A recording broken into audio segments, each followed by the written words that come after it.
Kalau esok terpaksa tinggalkan negara, apa yang boleh selamatkan hidup kita? Ada satu kisah benar ni sangat menyentuh hati. Seorang lelaki dari Aceh tahun 1990-an, waktu konflik berberlaku, dia terpaksa tinggalkan tanah air dia.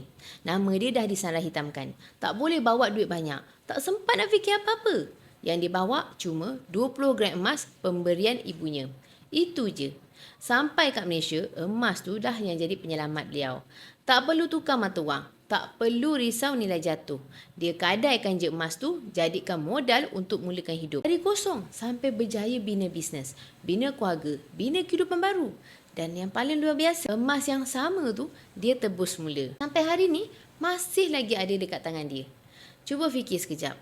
Dunia ni boleh berubah. Ekonomi boleh jatuh. Mata wang boleh hilang nilai macam tu je. Tapi emas tak kenal sempadan. Dia tak perlukan kepercayaan pada mana-mana kerajaan pun.